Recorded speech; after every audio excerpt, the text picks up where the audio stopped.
31 मार्च 1922 ग्रोबन village Germany. यहाँ पर एक फार्म हाउस है हिंटर कैफे और उसके अंदर ग्रूबर फैमिली रहती है। दोपहर का समय था और इस फैमिली का हेड एंड्रियास ग्रूबर अपनी फैमिली को बताता है कि आज उनके घर पर नई मेड आने वाली है। अब यह बात सुनकर पूरी फैमिली बहुत ज्यादा खुश हो जाती है। अब मेड के आने की खुशी इनके अंदर क्यों थी वो आपको पता चल जाएगा।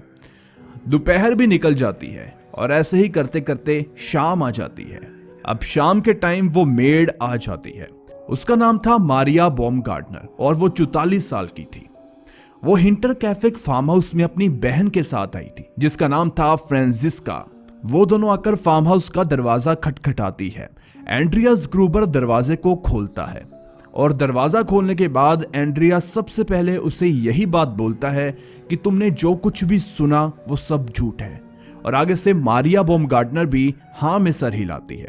उसके बाद वो और उसकी बहन और एंड्रियास घर के अंदर चले जाते हैं। जब वो लोग घर के अंदर जाते हैं तो मारिया बॉमगार्डनर की बहन को बहुत अजीब लग रहा था। उसने ये बात अपनी बहन को कान में भी बताई, लेकिन उसकी बहन मारिया इस बात को इग्नोर कर देती है और फैमिली वालों से बात करना शुरू कर देती है। अब बहन को तो इस घर में रहना नहीं था, मारिया को ही 24 घंटे इस पूरे फार्म हाउस में रहना था। इस वजह से वो अपनी बहन को ज्यादा कुछ नहीं कहती।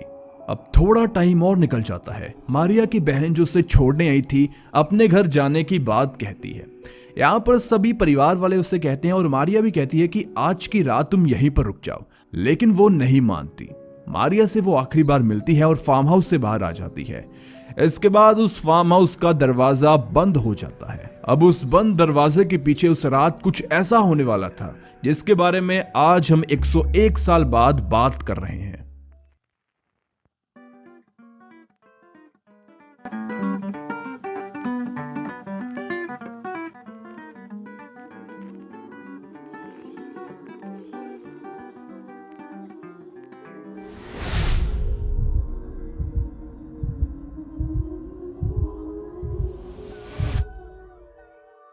उससे पहले जानते हैं कि ये फैमिली आखिर थी कौन। देखिए, फैमिली में टोटल 5 लोग थे। एक एंड्रियास ग्रूबर जिसकी उम्र 63 साल थी, उसकी बीवी कजीलिया ग्रूबर जिसकी उम्र 70 साल थी और उन दोनों की बेटी विक्टोरिया गैब्रियल जिसकी उम्र 35 साल की थी। उसकी शादी हो चुकी थी लेकिन उसका हस्बैंड मर चुका था। विक्टोरिया की बेटी कैजिलिया गैब्रियल जिसकी उम्र 7 साल की थी, इसे सभी सिली कहते थे। उसका एक भाई था जोसेफ जो कि 2.5 साल का था। ये सभी लोग जर्मनी में हिंटर कैफे फार्म हाउस में रहते थे जो कि जर्मनी में म्यूनिक शहर से 70 किलोमीटर दूर एक ग्रोबन गांव है। उस ग्रोबन गांव में भी ये नहीं रहते थे, उससे भी 500 मीटर साइड में सिर्फ इनका ही एक घर था। इस घर के 3 तरफ जंगल था और एक तरफ ग्रोबन गांव पड़ता था। जिस दिन इनके घर नई मेड आई थी, अब चलते हैं उससे 6 महीने पीछे, अगस्त 1921 में। अब यहाँ पर घर में 5 नहीं 6 लोग थे। इनके साथ इनकी पुरानी मेड क्रेसेंस रीगर भी थी। उसकी उम्र 24 साल की थी। एक दिन घर में मेड अकेली थी, वो घर की साफ सफाई कर रही थी। अब जैसा कि मैंने आपको बताया कि इसके आसपास कोई घर वगैरह नहीं थे, ये सिर्फ एकमात्र घर था, तो घर में शांति बहुत ज्यादा थी। मेड घर में अपना काम कर रही थी, लेकिन तभी उसे घर के एटिक में से किसी के चलने की आवाज आती है। पहले आपको बता दें कि एटिक क्या होता है। देखो, जो झोंपड़ी वाले घर होते हैं उसमें जो रूम की छत होती है और जो झोंपड़ी की छत होती है उसके बीच में जो जगह होती है उसे एटिक कहते हैं और एटिक में थोड़ा बहुत सामान रखा जाता है। अब यहाँ पर मेड को वहीं से आवाजें आ रही थी। पहले पहले तो मेड इस बात को नजरअंदाज करती है, लेकिन बार बार आवाज वहां से आती जा रही थी। जब वो नीचे अपना काम करती है तब उसे आवाज आती है, जब वो ऊपर देखती है तब आवाज आना बंद हो जाती है। फिर उसे ऐसा लगा कि कोई एटिक से नीचे आने वाला है। इस वजह से वो चिल्लाते हुए फार्म हाउस से बाहर भागते हुए खेतों की तरफ जाती है। रास्ते में उसे एंड्रियास ग्रूबर मिल जाता है जो कि घर की तरफ ही आ रहा था। वो एंड्रियास को सब कुछ बताती है जो उसके साथ हुआ। एंड्रियास भी भागते हुए फार्म हाउस की तरफ चला जाता है। एंड्रियास घर के अंदर आता है और एक लोहे की रोड को लेकर एटिक में चेक करने जाता है कि वहां पर कौन है, लेकिन वहां पर उसे कोई भी नजर नहीं आता और इनकी एटिक बिल्कुल खाली थी। एंड्रियास अच्छे से 2 बार चेक करता है और पूरे घर को भी चेक करता है, लेकिन उसे कोई भी नहीं मिलता। वो नीचे आकर अपनी मेड को बताता है कि ऊपर कोई भी नहीं है, शायद तुम्हें वहम हुआ हो। वो कहती है कि मैंने अपने कानों से सुना, ऊपर कोई चल रहा है, जरूर कोई होगा, आप एक बार फिर से चेक कीजिए। एंड्रियास उस समय क्रेसेंस रीगर जो कि उसकी मेड थी उसे तो कुछ नहीं कहता। उसे गुस्से से देखकर वो घर के बाहर निकल जाता है और घर के बाहर ही उसे अपनी बीवी कैजिलिया मिल जाती है और वो कैजिलिया को गालियां निकालना शुरू कर देता है और कहता है कि मेड को समझाओ कि इस घर में रहना कैसे है। अब यहाँ पर यह तो एक नॉर्मल सी बात थी, इस बात पर एंड्रियास ग्रूबर को इतना गुस्सा क्यों आया? दरअसल एंड्रियास एक शॉर्ट टेम्पर्ड आदमी था, उसे बहुत ज्यादा गुस्सा आता था और इस गुस्से के बाद वो अपनी बीवी कैजिलिया और अपनी बेटी को भी मारता था। अब गांव के लोग उसे दो बातों की वजह से पसंद नहीं करते थे। एक तो वो बहुत गुस्से वाला था, इस वजह से गांव के लोग उससे ज्यादा बातचीत नहीं करते थे, बस काम से काम रखते थे और ज्यादा बोलचाल उसकी गांव में किसी से नहीं थी। अब देखो एंड्रियास भी बहुत अमीर आदमी था, गांव का सबसे अमीर आदमी था और उसका घर गांव से बहुत अलग भी था, तो ज्यादा लोग उससे मिलते नहीं थे। सारा दिन वो अपनी फैमिली के साथ खेतों में काम करता, कोई उससे बात करता तो भी ठीक, नहीं करता तो भी ठीक। उसकी ईगो बहुत बड़ी थी। और दूसरा और सबसे बड़ा कारण कि लोग एंड्रियास को पसंद नहीं करते थे वो ये था कि एंड्रियास एक फादर था। आपको बताते हैं, एंड्रियास अपनी बेटी विक्टोरिया के बेटे जोसेफ का फादर था। जोसेफ जो कि 2.5 साल का था। और इस चीज के बारे में आपको आगे बताते हैं। खैर दूसरी तरफ अब मेड को भी लगा कि शायद ये उसका वहम होगा और उसे ऐसे लगा होगा कि ऊपर से आवाज आ रही है। लेकिन फिर आती है एक ऐसी रात जहां से सब कुछ बदलने वाला था। रात के समय खाना खाने के बाद मेड अपने रूम में सोने के लिए जाती है। जब वो सो रही थी उसे फिर से ऐसा लगता है कि फार्म हाउस के एटिक में कोई चल रहा है।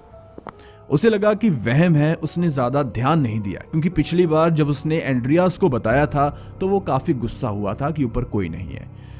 वो उस चीज को छोड़ती है और सोने के ऊपर कोशिश करती है। बाहर बहुत ज्यादा ठंड थी, लेकिन फिर से कुछ टाइम बाद उसे ऐसा लगता है कि एटिक में कोई दौड़ रहा है। वो फटाफट उठती है और एंड्रियास के रूम में जाकर उसे सब कुछ बताती है। एंड्रियास भी उठता है और जाकर एटिक को चेक करता है। जब वो एटिक को ऊपर जाकर चेक करता है तो ऊपर कोई भी नहीं होता और तब आवाजें आना भी बंद हो गई थी। वो नीचे आकर अपनी मेड को कहता है कि ऊपर कोई नहीं है, तुम जाकर सो जाओ। मेड अपने रूम में तो जाकर सो जाती है, वो ज्यादा सवाल जवाब नहीं करती, लेकिन सारी रात उसे नींद नहीं आई और सारी रात वो बिना सोए ही निकालती है। अब जब भी मेड घर में अकेली होती तब उसे ऐसा लगता कि कोई इस फार्म हाउस में उसके अलावा भी मौजूद है, कोई उससे छुप छुप कर देख रहा है। हालांकि ये वहम भी हो सकता है, लेकिन अब जब वो दूसरे रूम में होती तो पहले रूम से आवाज आती, अगर पहले रूम में होती तो एटिक से आवाज आती। उसे कुछ न कुछ फील होता रहता। एक बार शाम के समय मेड और एंड्रियास ग्रूबर दोनों घर में अकेले थे। एंड्रियास मेड से बात ही कर रहा था, तभी उसे दूसरे रूम में किसी के होने की आवाज आई। पहले कोई चला और अचानक से डोर के पास आकर रुक गया। अब एंड्रियास को पता था कि मैं और मेड ही इस घर में अकेले हैं, तो ये आवाज कैसी आई? वो जाता है लोहे की पाइप को उठाकर उस रूम में, लेकिन जब वो रूम के अंदर जाता है तो वहां पर कोई भी नहीं होता। अब एंड्रिया भी समझ चुका था कि शायद कुछ ना कुछ गड़बड़ तो हो सकती है। अब फार्म हाउस में जो कुछ भी हो रहा था उससे सबसे ज्यादा प्रॉब्लम घर में काम कर रही क्रेसेंस रीगर को थी, क्योंकि वो हमेशा घर में ज्यादातर वो अकेली ही रहती थी, क्योंकि बाकी फैमिली खेतों में काम करने के लिए जाती थी या कभी कभी घर में खाना खाने के लिए आते, लेकिन मैक्सिमम टाइम जो मेड थी वही घर में अकेली होती थी। इस वजह से उसे लगा कि अपनी जान बचाने के लिए हिंटर कैफे फार्म हाउस को छोड़ना पड़ेगा और उसने ये जॉब छोड़ दी। अब एंड्रियास की ईगो भी बहुत बड़ी थी। उसे लगा कि देखो हम तो अच्छी सैलरी देते हैं, कोई भी हमारे यहाँ काम करने के लिए आ जाएगी, तो उन्होंने उसे रोका नहीं और वो चली जाती है। अब गांव वाले जो कि हमेशा एंड्रियास ग्रूबर को नोटिस में रखते थे, जब पता चला कि उसकी मेड काम छोड़कर चली गई है तो उन्होंने मेड से पूछा कि तुमने काम क्यों छोड़ा। तो मेड ने बताया कि ये घर, ये फार्म हाउस भूतिया है, यहाँ पर भूत प्रेतों का साया है, इस वजह से मैंने अपनी जान बचाने के लिए वहां पर काम छोड़ा। ये बात आग की तरह पूरे गांव में फैल गई। जब एंड्रियास ग्रूबर अपनी नई नौकरानी ढूंढ रहा था तो उसे नौकरानी मिलने में काफी प्रॉब्लम हो रही थी। हालांकि वो बहुत अच्छी सैलरी ऑफर कर रहा था। वहां पर गांव के ज्यादातर लोग लोगों के घरों में काम करते थे, लेकिन एंड्रियास एक ऐसा आदमी था जो कि किसी को अपने घर में काम के लिए रख रहा था। उस टाइम पर ज्यादा सैलरी होने की वजह से 2-3 मेड हिंटर कैफे को देखने भी गई, लेकिन जब वो मेड एक्चुअल उस जगह पर जाकर हिंटर कैफे को अच्छे से देखती हैं तो वो भी काम करने से मना कर देती है। और उन्होंने कहा कि पैसों से ज्यादा हमें जान प्यारी है, क्योंकि ऐसी सुनसान जगह पर कोई भी काम नहीं करना चाहता और आसपास में एक भी घर नहीं है, और एक घर जो है वो 500 मीटर दूर गांव के अंदर है। इस वजह से उन्हें अब नई मेड मिल नहीं रही थी। अब मेड नहीं थी तो उस फार्म हाउस में 5 लोग रह रहे थे। एक रात एंड्रियास ग्रूबर अपने कमरे में सो रहा था। सोते सोते उसे बहुत ठंड लग रही थी। जब उसकी आंख खुलती है तो वो देखता है कि रूम की विंडो खुली हुई है। जब वो सोया था तो ये विंडो बंद थी और बाहर इतनी ठंड थी, तो भला उसकी वाइफ वो विंडो क्यों खोलेगी। वो उठता है और विंडो को बंद करके फिर से सो जाता है। जब वो सोने की कोशिश कर रहा था तभी उसे अपने घर की एटिक में से किसी के चलने की आवाज आने लगती है। अब ऐसा पहली बार था जब मेड के अलावा किसी को घर में कोई आवाज आई हो। जब आवाजें थोड़ी तेज हो जाती है तो वो अपनी वाइफ कैजिलिया को उठाता है और बताता है कि ऊपर एटिक में से किसी की आवाज आ रही है। वो कहती है आपका वहम है, आप सो जाओ। लेकिन फिर ऐसा उसे लगता है कि जैसे एटिक में से नीचे कोई आ रहा है, तो वो उठता है और अपनी वाइफ को लेकर एटिक को चेक करने जाता है। जब वो एटिक को चेक करने के लिए जाता है, रास्ते में आवाजें आना बंद हो जाती है। हालांकि वो ऊपर जाकर अच्छे से चेक करता है, एटिक बिल्कुल खाली, ना सामान और ना ही कोई इंसान वहां पर उसे दिखा। कैजिलिया फिर उसे कहती है कि ये वहम है, अब सो जाओ। वो नीचे आकर सो तो जाता है, लेकिन अब पहली बार था कि एंड्रियास को डर लग रहा था अपने ही घर में। अब उसके अगले ही दिन पूरी फैमिली और एंड्रियास खेतों में काम कर रहे थे, लेकिन एंड्रियास कुछ सामान छोड़ने के लिए फार्म हाउस में वापस आता है। जब वो फार्म हाउस में वापस आता है तो देखता है कि उसके जानवर फार्म हाउस से बाहर, जो कि उसने बांधे हुए थे सुबह, वो अपने आप बाहर आकर घास खा रहे हैं। ये देखकर एंड्रियास फटाफट घर के अंदर जाता है और चेक करता है। घर के अंदर कोई भी नहीं था। वो जानवरों को फिर से अंदर बांधता है और सोचता है कि उसके घर में आखिर हो क्या रहा है। उसके बाद में कुछ दिनों के लिए सब कुछ सही चलता है, ऐसी कोई भी चीज सामने नहीं आती। एक रात एंड्रियास ऐसे ही अपने फार्म हाउस में घूम रहा था, तभी उसे कमरे के टेबल पर एक न्यूज़पेपर मिलता है। वो न्यूज़पेपर को उठाता है और बहुत हैरान हो जाता है। इस बारे में वो अपनी फैमिली से बिल्कुल बात नहीं करता और सबको सोने के लिए कह देता है। अगले दिन जब न्यूज़पेपर वाला आता है, एंड्रियास जो रात उसे न्यूज़पेपर मिला था उसे वो न्यूज़पेपर वाले को दे देता है और पूछता है क्या ये तुमने गलती से दे दिया। वो न्यूज़पेपर वाला कहता है कि नहीं, ये न्यूज़पेपर तो म्यूनिक शहर का है, जो कि यहाँ से 70 किलोमीटर दूर है। मैं इसे गलती से दे भी नहीं सकता, क्योंकि मैं इनके अखबार को बांटता भी नहीं हूँ और इसकी तो भाषा भी और है, और ये अखबार पूरे गांव में कोई नहीं मंगवाता। ये आपके घर कैसे आई ये तो मुझे नहीं पता। 70 किलोमीटर दूर शहर वाली अखबार एंड्रियास के घर में क्या कर रही थी, ये एंड्रियास सोचता है। इस बारे में वो अपनी फैमिली से बात करता है, क्या ये आपने ली, आपने मंगवाई? लेकिन किसी ने कहा कि वो भला अखबार क्यों मंगवाएंगे, जो घर में आती है वो भी नहीं पढ़ते। एंड्रियास सारी बातों को नजरअंदाज करता जा रहा था। ऐसे ही करते करते मार्च 1922 आ जाता है। अब देखो, एंड्रियास के गुस्से के बारे में सबको पता था। एक दिन सुबह एंड्रियास उठता है और वो चिल्लाता हुआ घर में अपनी बीवी को बुला रहा था। उसकी वाइफ बाहर आती है। एंड्रियास उससे फार्म हाउस की चाबी के बारे में पूछता है। वो कहती है कि चाबी के बारे में मुझे नहीं पता। दरअसल एंड्रियास को फार्म हाउस में जो मशीन रूम था वहां पर जाना था और बाहर से चाबी लगी हुई थी, मतलब लॉक लगा हुआ था, उसकी चाबी चाहिए थी। अब पूरे घर में ढूंढने के बाद भी एंड्रियास को चाबी नहीं मिल रही थी। अब रात को चाबी उसने वहीं पर रखी और सुबह वो गायब हो गई। और बाकी घर वाले वाला चाबी को क्यों छुपाएंगे, वैसे भी वो एंड्रियास से बहुत डरते थे। वो दूसरी चाबी से मशीन रूम को खोल तो देता है, लेकिन उसे अपने फार्म हाउस की वो चाबी नहीं मिलती। ऐसे ही करते करते आ जाता है सबसे अजीब दिन। देखो, मार्च का महीना, ठंड बहुत ज्यादा थी। सुबह सुबह एंड्रियास उठता है। जब वो फार्म हाउस के बाहर जाता है तो देखता है कि कल रात बहुत ज्यादा बर्फ पड़ी है। वो अपने मशीन रूम की तरफ जाता है, लेकिन वो देखता है कि उस ताजी ताजी बर्फ पर किसी के फुटप्रिंट्स हैं, किसी के पैरों के निशान हैं, जो कि जंगल की तरफ से आ रहे थे और उसकी मशीन रूम के दरवाजे के बाहर रुक जाते हैं। और मशीन रूम का लॉक भी टूटा हुआ था। ये सब देखने के बाद एंड्रियास मशीन रूम के दरवाजे को बाहर से बंद कर देता है, लेकिन वो फार्म हाउस को चारों तरफ से देखता है। वो देखना चाहता था कि कहीं किसी के जाने के पैरों के निशान हैं, मतलब जो इंसान भी जंगल की तरफ से आया उसके आने के पैरों के निशान तो हैं, लेकिन वापस जाने के नहीं। वो फटाफट अपनी पूरी फैमिली को उठाता है और अपनी फैमिली को सब कुछ बताता है कि क्या क्या हुआ है। इसके बाद वो गांव के 2 लोगों को फटाफट बुलाता है। एक था लॉरेंस शिटनबावर और दूसरा था जेकब सीगल। अब ग्रूबर फैमिली घर के बाहर उनका इंतजार कर रही थी। वो दोनों भी आ जाते हैं। जैसे ही वो दोनों आते हैं, घर का कुत्ता उनको पकड़ने के लिए भागता है। फटाफट विक्टोरिया उसे पकड़ती है। यहाँ पर एंड्रियास को एक चीज रियलाइज होती है कि अगर कोई घर के अंदर है और 6 महीने से उन्हें कोई तंग कर रहा है, तो ये कुत्ता उनके ऊपर क्यों नहीं भौंक रहा।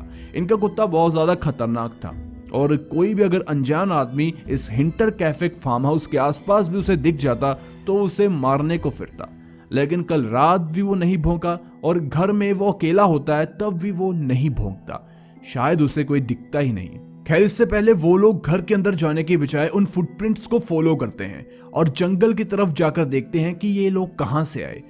वो जाते हैं, फॉलो करते रहते हैं, लेकिन एक जगह पर आकर जंगल के बीचों बीच वो फुटप्रिंट स्टार्ट हुए थे। मतलब कहीं बीच में, जंगल के बीच में कोई उतरा और वहां से चलना शुरू हो गया, क्योंकि उसके पीछे कोई आसपास कोई भी निशान नहीं थे। बस उसी सीधी लाइन में निशान थे और वो सीधा मशीन रूम की तरफ जा रहे थे, हिंटर कैफे फार्म हाउस के। इसके बाद वो लोग जाते हैं फार्म हाउस के अंदर। अब देखिए, इनके पास अब गन्स और ऐसे हथियार मौजूद थे कि ये अपने आप को बचा ले अगर कोई अंदर हो तो। लॉरेंस, जैकब और साथ में एंड्रियास ग्रूपर पूरे घर को एटिक से लेकर सभी जगह वो अच्छे से चेक करते हैं। कोई भी उन्हें घर के अंदर नहीं मिलता।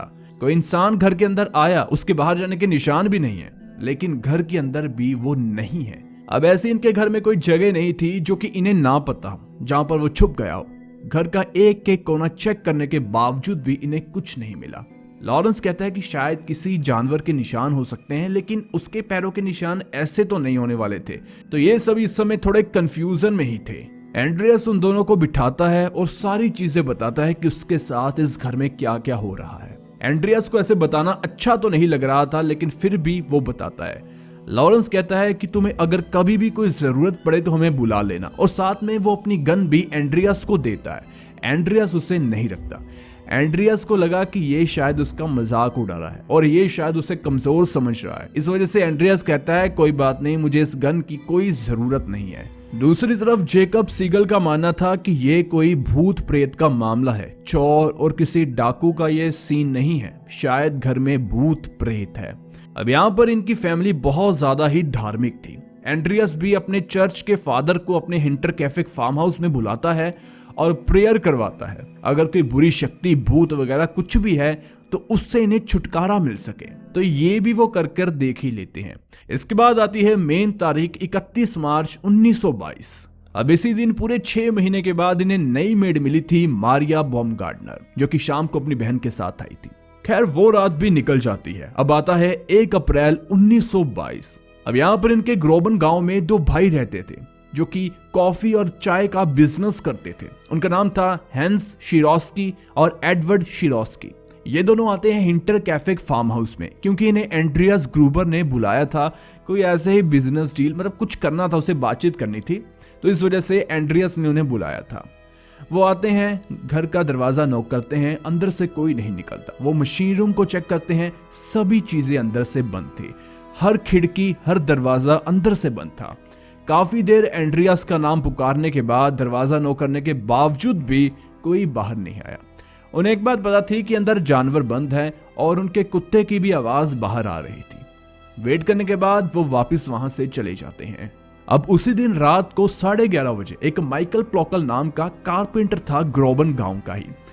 वो घर जा रहा था। उसका रास्ता हिंटर कैफे के सामने से ही गुजर रहा था, उसी रास्ते से मतलब वो जा रहा था। जैसे ही वो उस रास्ते पर आता है, वो एक चीज नोटिस करता है कि हिंटर कैफे फार्म हाउस की जो किचन है उसकी लाइट अभी भी चल रही है। अब रात के 11:30 हो चुके थे और अक्सर लोग गांव के और ये फार्म हाउस के लोग भी 8 बजे 9 बजे मैक्सिमम सो जाते थे। उस समय लोग जल्दी ही सोते थे खा पी कर।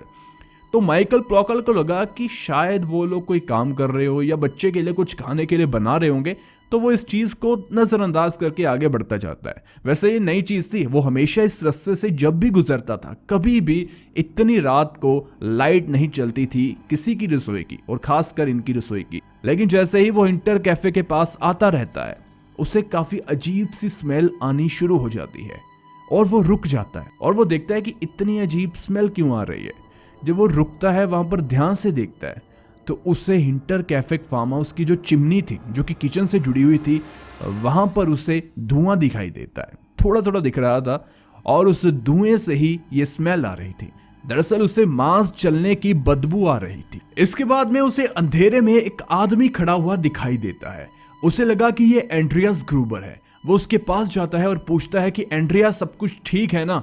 लेकिन जैसे ही वो उसके पास जाता है, वो टॉर्च को ऑन करता है और माइकल प्लॉकल की आंख में मारता है। अब माइकल को आगे क्या है वो दिख नहीं रहा था। वो आगे चलता जाता है, लेकिन तभी वो देखता है कि जो आदमी सामने खड़ा है उसके हाथ में एक हथियार है। हथियार को देखते ही वो समझ आता है कि ये एंड्रियास नहीं है और वो चिल्लाते हुए वहां से भाग जाता है। अब वो रात भी निकल जाती है और तारीख आ जाती है 2 अप्रैल 1922। अब यहाँ पर सुबह सुबह 2 औरतें हिंटर कैफे फार्म हाउस के बाहर आती है, दरवाजे को खटखटाती है और विक्टोरिया को बुला रही थी। दरअसल ये औरतें विक्टोरिया को चर्च लेकर जाने वाली थी। पूरी ग्रूबर फैमिली और खासकर विक्टोरिया संडे के दिन हमेशा चर्च में रहते थे। उस दिन कोई काम नहीं, मैक्सिमम टाइम चर्च में प्रेयर करना। और जो विक्टोरिया थी वो इन औरतों के साथ मिलकर चर्च में गाने बजाने का और कुछ ऐसे शो करती थी। इस वजह से वो सुबह जल्दी जाती थी। लेकिन आज घर का दरवाजा कोई नहीं खोल रहा था। वो दोनों लेडीज काफी ज्यादा वेट करती है, लेकिन अंदर से कोई बाहर नहीं आता, ना ही किसी के होने की आवाज आती है। उन्हें लगता है कि पूरी फैमिली शायद आज जल्दी ही चर्च चली गई हो। लेकिन चर्च में पहुंचकर वो देखते हैं ग्रूबर फैमिली वहां पर नहीं थी। वो हैरान तब होते हैं जब प्रेयर खत्म हो जाती है, सभी अपने घर जाने लगते हैं, लेकिन ग्रूबर फैमिली वहां पर नहीं आती। ऐसा कभी नहीं हुआ था कि वो चर्च ना आए हो संडे के दिन। संडे का दिन भी निकल जाता है। 3 अप्रैल 1922 मंडे का दिन आ जाता है। सुबह सुबह न्यूज़पेपर वाला आता है और न्यूज़पेपर को फेंकता है, लेकिन वो एक चीज नोटिस करता है कि पिछले 2 दिन की अखबार वहीं पर पड़ी हुई है। वो एक बार जानता था कि अगर वो अखबार देने थोड़ा लेट भी हो जाता था तो एंड्रियास उसे गालियां देता और उसे बोलता कि अगर तू जल्दी नहीं आया तो मैं अखबार को हटा रहा हूं। तो अब 2 दिन से उसने अखबार नहीं उठाई, ये कैसे हो सकता है? इसलिए वो आदमी अपनी साइकिल से उतरता है और तीसरी अखबार को वहीं पर रखता है, लेकिन वो दरवाजे को खटखटाता है। कोई जवाब अंदर से नहीं देता। तब वो देखता है कि सभी खिड़कियां बंद हैं, लेकिन किचन की खिड़की खुली हुई है। पहले उसे लग रहा था कि शायद पूरी फैमिली कहीं पर गई है, लेकिन उसे ये भी पता था कि ये लोग किसी से मिलते जुलते नहीं, किसी रिश्तेदार से इनकी बातचीत होती नहीं है। इस वजह से उसे लगा कि ये घर के अंदर ही है। और जब किचन की वो खिड़की खुली देखता है तो उसे यकीन हो जाता है कि फैमिली अंदर है, क्योंकि वहां पर खाना पड़ा हुआ था। किसी ने आधा खाया हुआ खाना एक प्लेट में पड़ा हुआ था और खाना बन भी रहा था, उसकी स्मेल भी उसे आ रही थी और किसी के अंदर होने की जो आवाज थी वो भी उस न्यूज़पेपर वाले को आ रही थी। थोड़ी सी वेट करता है, आवाज लगाता है, कोई बाहर नहीं आता। तो वो अपनी साइकिल उठाकर फिर वापस ग्रोबन गांव में अखबार देने के लिए चला जाता है। इसके बाद में 4 अप्रैल सुबह 9 बजे एल्बर्ट हॉफनर, जो कि एक मैकेनिक था, हिंटर कैफे फार्म हाउस में आता है, क्योंकि एंड्रियास ग्रूबर ने उसे बुलाया था एक मशीन को ठीक करने के लिए। वो आता है, दरवाजे को नॉक करता रहता है, लेकिन सब कुछ अंदर से बंद था। हर एक खिड़की, दरवाजा, सब कुछ अंदर से बंद। वो पीछे की ओर जाता है तो देखता है कि मशीन रूम का दरवाजा खुला हुआ है। मशीन रूम के अंदर जाता है एंड्रियास को आवाज लगाते हुए, लेकिन अंदर एंड्रियास नहीं मिलता। लेकिन जिस मशीन को वो ठीक करने आया था वो वहीं पर पड़ी हुई थी। वो उसे ठीक करना शुरू कर देता है। उसे लगा कि परिवार शायद सो रहा होगा या पता नहीं क्या कर रहा होगा, लेकिन बाहर वो आ नहीं रहे थे। वो मशीन को ठीक करता रहता है। करीब 9 बजे उसने काम शुरू किया। 4.5 घंटे वो उसी मशीन रूम में मशीन को कभी ऑन करता, कभी बंद करता। उससे आवाज भी होती, लेकिन कोई भी घर के बाहर नहीं आया। 1:30 बजे मशीन ठीक करने के बाद एल्बर्ट जब घर की तरफ जा रहा था तो उसने देखा कि फार्म हाउस के बाहर हिंटर कैफे का जो कुत्ता है वो बंधा हुआ है। वो पहले नहीं था, किसी ने उसे अंदर से बाहर बांधा।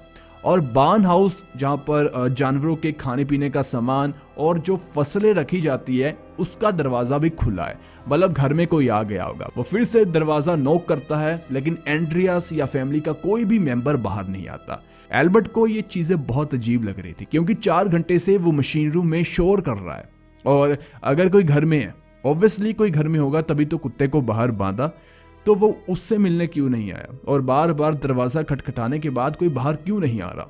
इसके बाद में एल्बर्ट चला जाता है, सोचता है बाद में हिसाब कर लेंगे। वो जाता है सीधे ग्रोबन गांव में और वहां पर गांव में लोगों को बताता है कि वो हिंटर कैफे गया, ऐसा ऐसा उसके साथ हुआ, कोई बाहर नहीं आया, कुत्ते को बांधकर कोई अंदर फिर से चला गया, बार बार दरवाजा खटखटाने के बाद भी कोई बाहर नहीं आया। वो ये सब कुछ बता रहा था लॉरेंस शिटनबावर को। लॉरेंस ये बात बताता है जेकब सीगल को। ये दोनों वही लोग थे जिन्हें एंड्रियास ने बताया था कि उसके घर में क्या क्या हो रहा है। दूसरी तरफ लॉरेंस शिटनबावर का बेटा, जो कि उसी स्कूल में पढ़ता था जहां पर विक्टोरिया की बेटी कैजेलिया पढ़ती थी, वो भी बताता है कि कैजेलिया भी पिछले 3 दिन से स्कूल नहीं आ रही। अब यहाँ पर इन्हें पता चल गया था कि मामला शायद कुछ न कुछ गड़बड़ है, क्योंकि पिछले 3-4 दिन से किसी ने भी ग्रूबर फैमिली में किसी को नहीं देखा था। और वो 2 औरतें भी लॉरेंस को बताती है कि वो तो चर्च भी हमारे साथ नहीं आई, अक्सर वो हमेशा हमारे साथ ही आती थी। इसके बाद में लॉरेंस शिटनबावर गांव में से 2 लोगों को अपने बेटे के साथ मिलकर जाने के लिए कहता है हिंटर कैफे फार्म हाउस में दोपहर के 3:30 बजे। वो लोग वहां जाते भी है, लेकिन उन्हें कोई नहीं मिलता ग्रूबर फैमिली की ओर से। वो वापिस आते हैं और कहते हैं कि वहां कोई नहीं है। अब लॉरेंस और जेकब सीगल खुद वहां जाने के बारे में सोचते हैं, घर के अंदर दरवाजे को तोड़कर। तो फिर उसी शाम 5 बजे लॉरेंस शिटनबावर साथ में जेकब सीगल और उसके साथ में उनके गांव का एक और आदमी जिसका नाम था माइकल पॉल, वो भी जाता है हिंटर कैफे। ये तीनों जब वहां पर पहुंचते हैं तो वहां पर देखते हैं कि 3 दिन का न्यूज़पेपर ऐसे ही पड़ा हुआ है। आसपास उन्हें कोई भी नजर नहीं आता और पूरा फार्म हाउस अंदर से लॉक था। लेकिन इस फार्म हाउस का जो बार्न हाउस था, जहां पर पशुओं का चारा और ऐसी चीजें रखी जाती थी, उसका दरवाजा खुला हुआ था। ये सभी लोग उसके अंदर देखते हैं। अंदर पूरा अंधेरा, क्योंकि देखो सर्दियों का टाइम था और जल्दी अंधेरा हो जाता था। ये जब उसके अंदर देखते हैं तो काफी अंधेरा था। बार्न हाउस के अंदर कुछ भी दिख नहीं रहा था, लेकिन माइकल पॉल के पास टॉर्च थी। इसके बाद में सबसे पहले लॉरेंस अंदर जाता है। जब वो अंदर जाता है उसे ऐसा लगता है कि उसका पैर किसी चीज के ऊपर रखा गया, लेकिन वो ज्यादा ध्यान नहीं देता और आगे चल जाता है। जब बाद में माइकल पॉल गुजरता है, वो भी किसी चीज से टकरा जाता है, लेकिन जब वो स्लाइड से नीचे देखता है तो उसे किसी इंसान का पैर नजर आता है। ये देखते ही माइकल पॉल चिल्लाना शुरू कर देता है और बाहर भाग आता है। अब उसके पीछे लॉरेंस, जो कि आगे चला गया था, वो पीछे को आता है और पीछे आकर वो टॉर्च से देखता है कि क्या है। वहां पर थोड़ा सा घास था। वो घास को साइड करता है और उसके नीचे से निकलती है एंड्रियास ग्रूबर की बॉडी। अब ये लोग समझ आते हैं कि मामला कुछ और ही था। उसके बाद में वहां पर कटा हुआ जानवरों के लिए घास बहुत पड़ा हुआ था। वो घास को इधर उधर करते हैं। उसके नीचे से निकलती है कैजेलिया ग्रूबर की बॉडी। उसके बाद में पूरे घास को हटाने के बाद मिलती है विक्टोरिया गैब्रियल की बॉडी और एंड में उसकी बेटी। इसके बाद में लॉरेंस कहता है कि तुम लोग बाहर जाओ और मेन दरवाजे के सामने खड़े हो जाओ। उसके बाद में मैं अंदर से जाकर उसका लॉक खोलता हूँ। वो ऐसा ही करते हैं और लॉरेंस अकेला ही उस पूरे अंधेरे में, उस फार्म हाउस में जहां पर अभी 4 मर्डर वो देख चुका है, अकेला अंदर जाता है उस लाइट के साथ। और पूरे फार्म हाउस में होता हुआ वो बेडरूम के एरिया में आता है और वहां पर मेन डोर को खोल देता है। उसके बाद में वो लोग भी अंदर आ जाते हैं। इसके बाद में वो जाते हैं फर्स्ट रूम में, जो कि था विक्टोरिया गैब्रियल का। उस रूम में विक्टोरिया के 2.5 साल के बच्चे की बॉडी पड़ी हुई थी बेड पर और वो भी मरा हुआ था। इसके बाद में ये लोग सोचते हैं कि जो नई मेड आई वो अपना काम कर गई। पता नहीं किस चीज का बदला उस मेड ने लिया। एक ही रात में पूरा परिवार खत्म। लेकिन उनकी नजर किचन में पड़ती है। किचन में कुछ खाना पड़ा हुआ था और किचन के साथ है सर्वेंट रूम। सर्वेंट रूम का दरवाजा खुला हुआ था। उसके बाद में उस सर्वेंट रूम में वो देखते हैं सबसे बुरी हालत में उस मेड की डेड बॉडी को। अब जिसके ऊपर ये शक कर रहे थे वो तो खुद मरा पड़ा था। इसके बाद में पुलिस को इन्फॉर्म किया जाता है। पुलिस वहां पर आ जाती है, लेकिन पुलिस से पहले ये बात पूरे ग्रोबन विलेज में फैल जाती है और पूरा का पूरा गांव हिंटर कैफे देखने के लिए पहुंच जाता है कि क्या हुआ। अब पुलिस के आने से पहले वहां पर मेला लग चुका था। पूरे गांव का एक एक व्यक्ति अंदर गया और देखा कि क्या क्या हुआ है। पुलिस आती है, क्राइम सीन तबाह हो चुका था। इसके बाद में पुलिस जब पूरे केस को समझती है तो वो बुलाती है अपने सबसे एक्सपर्ट डिटेक्टिव को। उनका नाम था जॉर्ज रेन ग्रूबर। सबसे पहले आकर डिटेक्टिव देखता है कि इस घर में क्या माहौल है। अब यहाँ पर फोरेंसिक टीम तो अपना काम कर रही थी, लेकिन जब डिटेक्टिव आते हैं वो ये चीज नोटिस करते हैं कि घर के अंदर खाना बना हुआ है और इसके साथ में घर काफी साफ सुथरा भी था। और एक और बात कि जानवरों को भी टाइम टाइम पर खाना मिल रहा था। उनके सामने भी काफी खाना पड़ा हुआ था, मतलब जो चारा पड़ा हुआ था। अब यहाँ पर डिटेक्टिव को लग रहा था कि ये जो पूरा मर्डर है ये अभी कुछ समय पहले हुआ है। इसके बाद उनको पूरी इंफॉर्मेशन लॉरेंस शिटनबावर और जेकब सीगल से मिल जाती है कि उन लोगों ने यहाँ पर आकर क्या क्या किया, और उसके साथ जो सब कुछ 6 महीने में एंड्रियास ग्रूबर और उसकी फैमिली के साथ हो रहा था उसके बारे में पूरी जानकारी उन्हें मिल जाती है। अब पूरी इंफॉर्मेशन उनके पास थी, वेट था पोस्टमार्टम रिपोर्ट का। इस पूरे मामले के 2 दिन बाद 6 अप्रैल को आ जाती है पोस्टमार्टम रिपोर्ट। पोस्टमार्टम में बताया जाता है कि मर्डर हुआ है 31 अप्रैल की रात को, मतलब कि जिस दिन वो नई मेड आई थी। और साथ में पोस्टमार्टम में ये चीज सामने आई है कि मर्डर किसी नुकीली चीज से हुआ है और उसे सर पर मारा गया है, और उससे ये लोग मरे हैं सभी।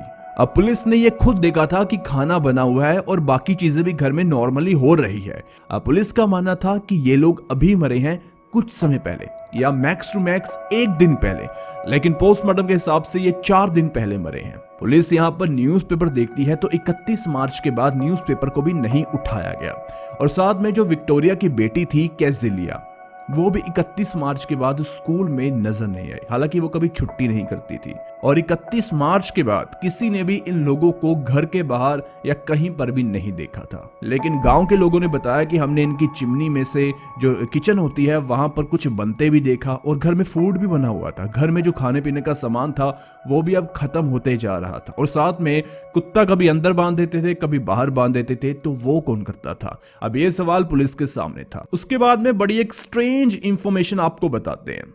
देखिए, जब मर्डर हुआ तब विक्टोरिया गैब्रियल और उसकी बेटी कैजिलिया गैब्रियल ने दिन के कपड़े पहने हुए थे, मतलब इनका मर्डर पहले हुआ। और जो एंड्रियास ग्रूबर था और उसकी वाइफ थी कैजिलिया ग्रूबर, दोनों ने रात के कपड़े पहने हुए थे, मतलब उन दोनों को रात के समय बाद में मारा गया। इस हिसाब से देखे, पहले विक्टोरिया को मारा, उसकी बेटी को मारा, एंड्रियास को मारा, और फिर बाद में मारा उसकी वाइफ कैजिलिया ग्रूबर को, और फिर अंदर जाकर नई मेड को और उस छोटे से बच्चे को मार दिया। अब यहां पर आप सोच रहे होंगे कि उन दोनों की बॉडी को अंदर और इन चारों की बॉडी को बार्न हाउस में क्यों रखा जिसने मारा? तो आपको बता दें कि इन्हें मरने से पहले बार्न हाउस में बुलाया गया, मतलब इन्हें बार्न हाउस के अंदर ही एक एक करके मारा गया।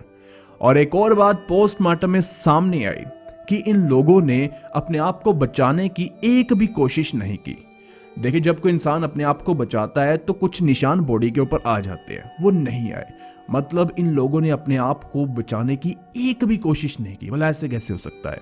अब सीधी सी बात है, ये लोग बहुत अमीर थे, तो पुलिस की सबसे पहली नजर आती है लूटपाट के ऊपर कि किसी ने चोरी के बहाने इन्हें मार दिया। लेकिन पुलिस को घर के अंदर मिलते हैं सोने चांदी के सिक्के और काफी कीमती चीजें और बहुत ज्यादा पैसे। मतलब कि जिसने मारा कुछ वो लेकर नहीं गया। अब ऐसा नहीं था कि जिसने मारा उसके पास टाइम नहीं था। अब पुलिस के पास ये भी सबूत थे कि 4 दिन से घर के अंदर कोई ना कोई रह रहा है। उसके पास टाइम बहुत था, लेकिन उन पैसों को चुराना उसका मेन मोटिव ही नहीं था। तो पुलिस यहाँ पर गलत हो जाती है। इसके बाद में एक साइमन नाम का फार्मर किसान, वो कहता है कि 31 मार्च को रात को 3 बजे मैं गुजर रहा था हिंटर कैफे फार्म हाउस के सामने। मैं देखता हूं कि इतनी रात को 2 व्यक्ति एंड्रियास ग्रूबर के घर के सामने खड़े हैं पेड़ के नीचे, और वो सामने देखकर एक दूसरे से बात कर रहे हैं। जब मैं उनके सामने आया तो उन्होंने अपना फेस तुरंत दूसरी तरफ कर लिया और मुझसे छुपने लगे। पहले तो मुझे ये बात नॉर्मल सी लगी, लेकिन जब मुझे पता चला कि हिंटर कैफे में ये सब कुछ हो गया, तब मुझे रियलाइज हुआ कि शायद वो लोग कोई और नहीं बल्कि वही कातिल होंगे। अब पुलिस के लिए ये इंफॉर्मेशन बड़ी थी, क्योंकि अब पुलिस को ये बात समझ में आ रही थी कि मारने वाला एक नहीं है, 2, 3 या उससे ज्यादा लोग हो सकते हैं। अब ये भी श्योर नहीं था कि उन दोनों ने ही ये सब कुछ किया। अब मान लीजिए कि आप डिटेक्टिव हैं, आप इस केस को सॉल्व कर रहे हैं, तो सबसे पहले आप किसके पास जाएंगे इंफॉर्मेशन लेने के लिए? उसी पुरानी मेड क्रेसेंस रीगर के पास, क्योंकि उससे ज्यादा इस घर की इनसाइड नॉलेज किसी को हो ही नहीं सकती। अब पुलिस जाती है क्रेसेंस रीगर के पास। वो बताती है कि मैंने इस घर को छोड़ा क्योंकि यहाँ पर भूत है। पुलिस कहती है आगे भूत की बात पर पुलिस विश्वास नहीं करती। उसने कहा कि मुझे 2 लोगों पर शक है, एक है एंटोन बिचलर और उसका भाई कार्ल बिचलर। इनमें से जो एंटोन बिचलर था वो कभी कभी मजदूरी करता था एंड्रियास ग्रूबर के खेतों में, और जब वो फ्री होता था तो किसी और जगह काम करने की जगह वो चोरी करता था अपने भाई के साथ मिलकर। जब वो एंड्रियास के यहाँ काम किया करता था, कभी कभी वो सामान को घर में छोड़ने जाता था। घर में होती थी मेड। अब धीरे धीरे उस बंदे को मेड से प्यार हो जाता है। और जो मेड थी क्रेसेंस रीगर, उसकी पहले शादी हो चुकी थी लेकिन उसके हस्बैंड की मौत हो गई थी। अब जो क्रेसेंस रीगर थी वो घर की मेड थी, वो भी उससे बात कर लेती थी कि सामान छोड़ने आया, बातचीत कर लेती हूँ।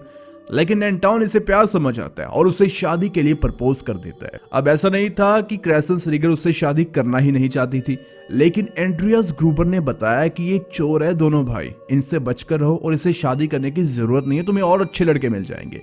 क्रेसेंस रीगर उसे मना कर देती है, लेकिन वो कहते हैं ना कि प्यार में इंसान कुछ भी कर सकता है। इसीलिए प्रपोज करने के बाद ना करने के बावजूद भी वो आदमी रात को मिलने के लिए आता था क्रेसेंस रीगर से। लेकिन जब क्रेसेंस रीगर ने साफ साफ कह दिया कि यहाँ पर कुछ नहीं होने वाला, तो वो क्रेसेंस रीगर को धमकी देता है कि वो उसे मार देगा और साथ में एंड्रियास ग्रूबर के पूरे परिवार को ही वो मार देगा। और क्रेसेंस रीगर एक और बात बताती है कि वो एक ऐसा इंसान था जिस पर फार्म हाउस का कुत्ता भौंकता नहीं था, क्योंकि वो उसे जानता था। इसलिए जब भी वो फार्म हाउस में आता था, चाहे दिन हो या रात, कुत्ता उसके ऊपर नहीं भौंकता था। और दूसरी बात, उसके भाई कार्ल विचलर को घर का एक एक दरवाजा, एक एक जगह के बारे में पता था कि कहां पर क्या है, क्योंकि वो भी इनके साथ काम करने कई बार आ जाता था। और एंड्रियास पहले उसे अच्छा इंसान समझता था, लेकिन बाद में वो भी चोर ही निकला। खैर, इसके बाद पुलिस दोनों भाइयों को उठाती है। भाइयों की बहुत पिटाई होती है, लेकिन उन्होंने कहा कि हम ऐसा नहीं कर सकते, वो तो मैंने वैसे ही कह दिया। काफी मशक्कत और मेहनत के बाद भी पुलिस के हाथ कुछ नहीं लगता, लेकिन एक दिन पुलिस उठा लेती है लॉरेंस शिटनबावर को। पुलिस उससे पूछती है, जब यहाँ पर मर्डर का पता चला सबसे पहले उस घर में तुम ही गए थे? वो कहता है कि हाँ, मैं ही गया था। और उन्होंने कहा कि घर का मेन दरवाजा भी तुमने खोला था? वो कहता है कि हाँ, मैंने खोला था। पुलिस ने कहा, अच्छा, तो तुम्हारे पास चाबी कहां से आई? यहाँ पर लॉरेंस शिटनबावर चुप करता है और कहता है कि चाबी वहीं पर पड़ी थी, मैंने देख ली। अब पुलिस ने पूछा कि तुम्हें डर नहीं लगता? वो कहता है कि मुझे डर तो लगता है, लेकिन मुझे इस बात का भी डर था कि कहीं मेरे बेटे जोसेफ को, जो कि छोटा सा है, उसे कुछ हो ना गया हो। अब यहाँ पर पुलिस सोचती है कि जोसेफ और इसका बेटा।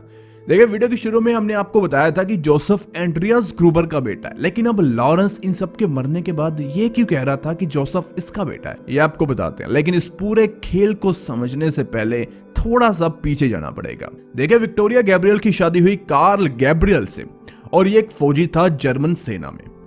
जब इनकी शादी हुई सब कुछ अच्छा था। कार्ल और विक्टोरिया एक दूसरे से बहुत प्यार करते थे, और कार्ल उस समय छुट्टी पर ही था, तो वो हिंटर कैफे में रहना शुरू कर देता है।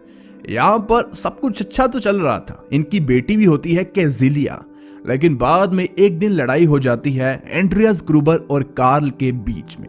इस लड़ाई का कारण ये था कि कार्ल गैब्रियल को पता चल जाता है कि जो कैजिलिया है, जो छोटी बच्ची है, वो उसकी नहीं, एंड्रियास ग्रूबर की है। इसी वजह से लड़ाई झगड़े के बाद कार्ल गैब्रियल विक्टोरिया को छोड़कर चला जाता है वापस अपने घर। अब देखिए, वो एक फौजी था, तो उसी समय आ जाता है वर्ल्ड वॉर फर्स्ट का समय, तो वो चल जाता है जर्मनी के लिए लड़ने के लिए, और वहां पर लड़ाई में उसकी मौत हो जाती है। इसके बाद 1915 जब नया साल शुरू होता है, विक्टोरिया को प्यार होना शुरू हो जाता है लॉरेंस शिटनबावर के साथ। अब लॉरेंस पहले से ही शादीशुदा आदमी था, उसके 3 बच्चे भी थे। विक्टोरिया उसे कहती है कि मैं तुम्हें प्यार करती हूँ। यहाँ पर वो कहता है कि नहीं, मेरी वाइफ है, मैं ये सब नहीं कर सकता। लेकिन 1915 आते आते उसकी वाइफ की किसी बीमारी की वजह से डेथ हो जाती है, वो मर जाती है। उसके बाद में शुरू होता है अफेयर लॉरेंस शिटनबावर का और विक्टोरिया गैब्रियल का। पहले तो प्यार में इन्हें चीजें बहुत अच्छी लगती है, इनके प्यार की शुरुआत बहुत सुहावनी होती है, लेकिन फिर टाइम इस तरह बदलता है। इनकी रातों की नींद तब उड़ जाती है जब इनके प्यार के चक्कर में विक्टोरिया गैब्रियल प्रेग्नेंट हो जाती है। अब लॉरेंस ने कहा कि चलो हम शादी कर लेते हैं। उसने ये बात एंड्रियास से कही कि मैं तुम्हारी बेटी के साथ शादी करना चाहता हूँ। अब देखिए, एंड्रियास के बाद गांव का सबसे अमीर आदमी लॉरेंस ही था, लेकिन एंड्रियास कहता है कि नहीं, ये शादी हो ही नहीं सकती और तुम मेरी बेटी से दूर रहो। ये बात जाकर लॉरेंस बताता है विक्टोरिया को। विक्टोरिया कहती है कोई बात नहीं। उसका भी मूड बदल जाता है लॉरेंस से शादी करने के लिए। वो कहती है कोई बात नहीं, हम शादी नहीं करेंगे, लेकिन मेरे पेट में जो तुम्हारा बच्चा है, इसके लिए तुम्हें चाइल्ड सपोर्ट देना पड़ेगा। अब यहाँ पर लॉरेंस को बिलीव नहीं हो रहा था कि उसके साथ ये क्या हो रहा है। वो चाइल्ड सपोर्ट देने से मना कर देता है और बाद में उसकी गार्डियनशिप, जो बच्चा हुआ था, एंड्रियास ग्रूबर खुद ले लेता है। लेकिन अब 1922 में विक्टोरिया गैब्रियल फिर से केस करने वाली थी लॉरेंस शिटनबावर पर उस बच्चे के चाइल्ड सपोर्ट के लिए। इस वजह से लॉरेंस के पास अब पूरा मोटिव था इस परिवार को मारने के लिए और काफी चीजें उसके खिलाफ जा रही थी, लेकिन लैक ऑफ एविडेंस की वजह से उसके ऊपर कोई भी कार्रवाई नहीं हुई। उसके बाद में दूसरा सबसे बड़ा सस्पेक्ट है कार्ल गैब्रियल। ये कार्ल गैब्रियल वही विक्टोरिया गैब्रियल का पति। अब आप कहेंगे ये तो मर गया था वॉर में। देखिए, जब वॉर में डेड बॉडीज को कलेक्ट किया गया तो कार्ल गैब्रियल की बॉडी नहीं मिली। कईयों ने बताया कि वो रशिया भाग गया और फिर रशिया से होता हुआ वो जर्मनी वापस आया और वहां पर आकर उसने बदला ले लिया एंड्रियास ग्रूबर से। देखिए, अगर कार्ल गैब्रियल ये सब कुछ करेगा तो वो बच्चों को शायद नहीं मारता। अब कुछ कह भी नहीं सकते। अब यहाँ पर पुलिस के हाथ खड़े थे। पुलिस ने पूरी कोशिश कर ली। सैकड़ों हजारों लोगों से इन्वेस्टिगेशन करने के बावजूद उनके हाथ में कुछ नहीं लगा।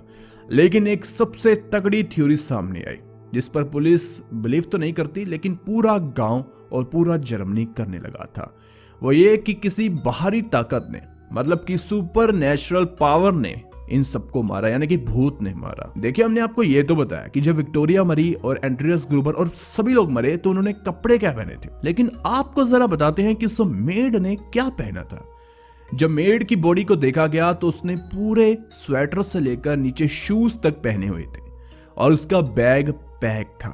लेकिन उसकी बहन जब उसे छोड़ने आई तभी उसने अपने बैग को अनपैक कर लिया था। मतलब कि आधी रात को पता नहीं उसने घर में क्या देखा कि वो अपने बैग को पैक करने लगी और वहां से जाने ही वाली थी कि तभी सब कुछ खत्म हो गया। और दूसरी बात, जो विक्टोरिया गैब्रियल की बेटी थी छोटी कैजिलिया, वो सबसे एंड में मरी थी और उसके हाथ में बालों का गुच्छा था जो कि उसके अपने ही बालों का था, जो कि उसने अपने सर से ऐसे पकड़े हुए थे। और पता नहीं ऐसा उसने क्या देख लिया कि उसने अपने बालों को नोचना शुरू कर दिया। और उसके बाद में घर में जो आवाजें आ रही थी उसका क्या, वो सब चीजें क्या हो रही थी घर में, जो एटिक में से आवाजें आ रही थी। यहाँ पर सवाल तो बहुत है लेकिन इन चीजों का जवाब नहीं है। ग्रूबर फैमिली किसी से मिलती जुलती थी नहीं, कोई रिश्तेदार उनका था नहीं। एक रिश्तेदार था कार्ल गैब्रियल, विक्टोरिया का पति, वो भी मर गया। उसके बाद में ये पूरा फार्म हाउस, यहाँ पर जो भी संपत्ति, जो भी प्रॉपर्टी थी, वो जाती है कार्ल गैब्रियल के फादर और मदर के पास। लेकिन वो भी इस फार्म हाउस में रहने के लिए मना कर देते हैं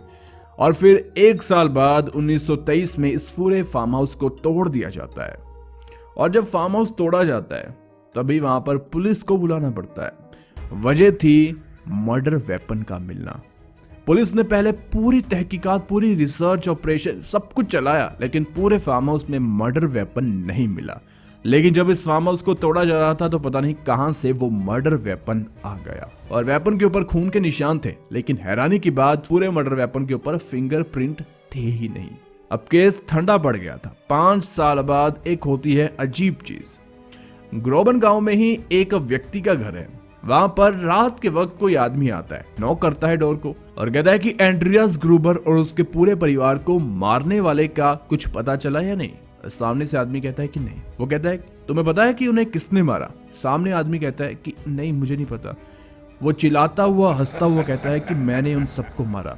और वो ये कहकर गांव से निकलकर जंगल की तरफ भाग जाता है। जब पुलिस को ये बात पता चलती है, पुलिस लगभग पूरे जंगल को खंगाल लेती है, लेकिन वो आदमी नहीं मिलता। मतलब उससे मिलना ही नहीं था, वो नहीं मिलता।